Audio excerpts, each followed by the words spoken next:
Hello guys, welcome back to my channel. কেমন আছো তোমরা সবাই? আশা করছি ভীষণ ভালো আছো। ভগবানের কাছে প্রার্থনা করি তোমরা সবসময় খুব ভালো থেকো। তো চলে এসেছি আজকে আরও একটা নতুন ভ্লগ নিয়ে। তো চলো এখান থেকে ভ্লগটা স্টার্ট করা যাক। তো দেখতেই পাচ্ছ আমরা 3 বোন রেডি হয়ে গেছি, তার সাথে সাথে কিন্তু ডোডোকেও রেডি করিয়ে দিয়েছি। কারণ আজকে যাচ্ছিলাম একটুখানি লক্ষ্মী পুজো, তারপরে এক্সট্রা আমাদের বাড়িতে একটা পুজো আছে, তো সেটারই কিছু টুংটাং যেগুলো এখনও কেনা হয়নি, ওই শেষ মুহূর্তের বাজারটা আর কি, সেটাই করতে যাচ্ছিলাম। বাকি তো সব আমার দাদা, আমার জেঠুর ছেলে গোপাল দাদা বড়দা, ও সব কিছু সব কিছু আমাদের জন্য করে দিয়েছে। পুজোর যা লাগবে আর কি, নিজেদেরও পুজো হয় সেহেতু জানে কী কী লাগবে না লাগবে, সেই জন্য আমার মাও ফর্দ ফর্দ করে দিয়েছিল। সব কিছু কিন্তু দাদাই আমাদের এখন পুজো বাজার, এমনি মাছ বাজার, এমনি হাট বাজার সব কিছুই কিন্তু দাদাই করে দেয়। সব কিছু এভরিথিং দাদাই করে দেয়। মা টাকা দিয়ে দেয় আর দাদা সব কিছু করে দেয়। তো এটাই কজন করে বলো তো। তো যাই হোক, তো দাদা তো সব করে দিয়েছে। আর যেগুলো ওই কাপড় চোপড় কিছু কেনাকাটা বাকি আছে, সেটাই ভাবলাম যে চল তিনজনে একটু বেরোই, বেড়াতে বেড়াতে যাবো, একটু ভালোও লাগবে আর কি। তবে সানাকে নিয়ে যাচ্ছিলাম না, সানা ঘুমাচ্ছিল, তো সেই কারণে ওকে আর তুলে নিয়ে যায়নি। আর ডোডো যেহেতু জেগেছিল, মা কজনকে সামলাবে বলো তো। মা সবই পারবে, সামলাতে পারবে, মায়ের কাছে এগুলো কোনো ব্যাপার নয়, কিন্তু তাও আর কি এত বাড়িতে কাজ না, একটার পর একটা প্রচুর কাজ। আর তার উপর যদি বাচ্চা দেখতে হয় তো আরও অনেক হ্যাপা, ওই খাওয়ানো, তারপরে এই ধরো টয়লেট করছে, কেউ পটি করছে, এই সেই প্রচুর প্রচুর ঝামেলা। তো সেই জন্য ভাবলাম ডোডোকে নিয়ে চলেই যায়। তো ডোডো তো খুব হ্যাপি, এইভাবে ও যেতে পারলে খুব হ্যাপি। শুধু ডোডো বলে নয়, সব বাচ্চারাই বোধহয় এরকম গাড়িতে করে যাবে, চারদিকটা দেখবে, খুব হ্যাপি হয়ে যায়। আর আমাদের এই রাস্তা নিয়ে কি আর বলি বলো তো, এত জঘন্য রাস্তা। আর এখানকার লোকগুলো এত বাজে, এত বাজে রাস্তা দিয়েও তারা যাবে, তবু তারা মুখ খুলবে না আর কি, যে না রাস্তাটা বাগাতে হবে। পুজো চলে গেল, অথচ পুজোর সময়টা তো যে বাগাতে হবে সেটাও তাদের মাথা ব্যথা নেই, কোনো কিচ্ছু নেই। এরকম জল জমে যাচ্ছে, এই দিক দিয়ে যাওয়া আসা যাচ্ছে না। কোমরটা না আমার লিটারেলি সত্যি বলছি, কোমর আমার যন্ত্রণা ধরে যায় এই রাস্তা দিয়ে গেলে। আর এই যে বাবার দোকানটা, এটা দিয়ে পেরোলে সত্যি মনটা এত মন খারাপ, মনটা এমন হয়ে যায় যে কি বলবো, আর বলার কিছু ভাষাই পাই না। তো যাই হোক, এদিক দিয়ে আমাদের রাস্তা, ওই রাস্তাটাতেই 1 ঘন্টা লেগে যায় পেরোতে বোধহয়, যেটা আমাদের 5 মিনিটে আসার কথা। তো যাই হোক, তো তারপরে তো পিজের রাস্তাতে উঠেই গেলাম। আর যেটাতে মেন দরকার আগে, ওই রূপোর কাজটা। দেখবে এটা হচ্ছে তোমার ওই সেই পেঁয়াজ দোকানটা আছে না নেতাজি মসজিদে, ওইখানের সামনে এপিকে জুয়েলার্স মনে হয় নামটা ছিল। তো ওই দোকানটাতে একটুখানি দরকার ছিল। ওই রূপোর কয়েকটা আংটি নেওয়ার ছিল আর কি, একটা না কয়েকটা নেওয়ার ছিল। তো সেটাই দিদি আরে সব বলে দিচ্ছিল যে কটা কি লাগবে না লাগবে। এখানে যে কাকুটা আছে সে ভীষণ বড্ড কুড়ে, জানো তো, কিছুতেই কাজ করতে চায় না। বললো যে তোমরা সব কাজ বাজগুলো সেরে আসো, আমি ততক্ষণ একটা রেডি করে রেখে দিচ্ছি। তো এসে দেখি কি না কিছুই রেডি করেনি, এটা তো যাবার পথে আর কি। তো বলেছিল যে তোমরা আরও যা সব কাজগুলো আছে করে এসো, আমি রেডি করে রাখবো। তো একটুও রেডি করে রাখেনি, বসে বসে ফোন ঘাঁটছিল। তারপরে আবার আমার যতটা তাড়াতাড়ি করছিলাম যে বাড়িতে সানা টানা আছে, খাওয়াতে হবে, উঠে গেল নাকি এসব ভাবছিলাম, মাও একা আছে। তো সেই জন্য এসে দেখি না সে ফোন ঘাঁটছে, সে করেনি। তারপর আমার থেকে বসিয়ে রেখে আবার সে করেছে একটু কুড়ে। কিন্তু এখানে আসার একটাই কারণ, এখানে রূপোটা খুব ভালো।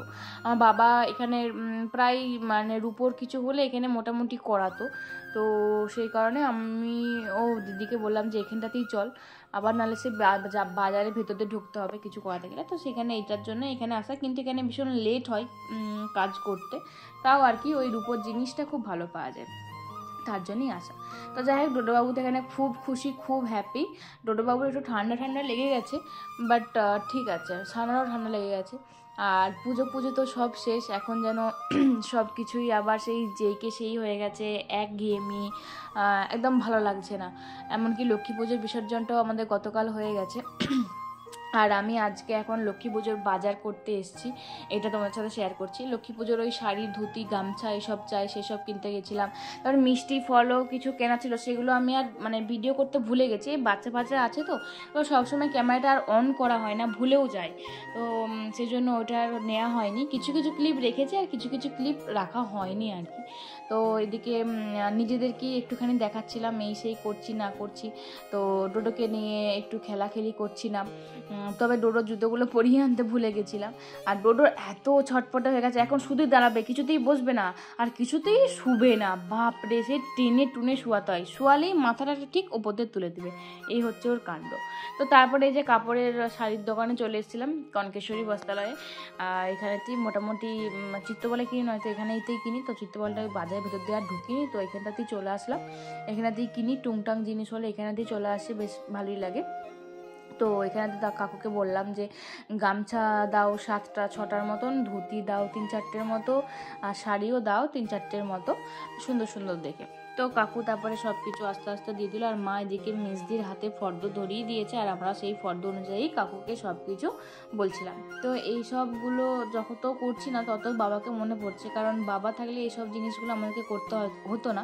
মানে বাবা কিছুই বুঝতে দেয়নি যে একা হাতে এত কিছু সামলেছে, একা হাতে, কেউ পাশে ছিল না, কেউ সাহায্য করার মতন কেউ নেই। বাবা একা হাতে এই একটা বড় ফ্যামিলিকে সামলানো, তারপর তো আদার্স আরও এক্সট্রা জিনিস আছে, বাবার ব্যবসা আছে, মানে এই সব কিছু, আমাদের পড়াশোনা, হেন তেন, বাজার হাট, সব এভরিথিং বাবা একা হাতেই, পুজো টুজো সব কিছু, বড় বড় কাজ সব কিছু বাবা একা সামলেছে। তাই ভাবি যে কি করে মানুষটা এত কিছু সামলেছে একা, এতদিন ধরে, এত বছর ধরে। আমরা এইটুকুতেই হিমশিম খেয়ে যাচ্ছি, সব কিছু ভুলে যাচ্ছি, এইটা আনছি তো ওইটা আনতে ভুলে যাচ্ছি, ওটা আনছি তো এটা আনতে ভুলে যাচ্ছি, এটা করতে ভুলে যাচ্ছি, মানে সব কিছু আর কি। আর বাবা একা সব কিছু সামলাতো। তাই ভাবছি যে একটা ছেলে মানুষের কত দাম। আর আমার বাবা তো এই কাজের ব্যাপারে, সব কিছু দায়িত্ব নেওয়ার ব্যাপারে ভীষণই ভালো ছিল। তো যাই হোক, মন তো খারাপ হচ্ছে যে বাড়িতে এত বড় একটা পুজো অথচ বাবা নেই। এটা একটা কীরকম অবাস্তব টাইপের লাগছে। লক্ষ্মী পুজো আগের বছরও সব কিছু চোখের সামনে জল জল করছে, কি হয়েছে না করেছি কি না সব কিছু জল জল করছে, কিন্তু এই বছরটা মানে এতটা বাজে, কিন্তু তাও আমাদেরকে করতে হবে, জোর করে করতে হচ্ছে আর কি।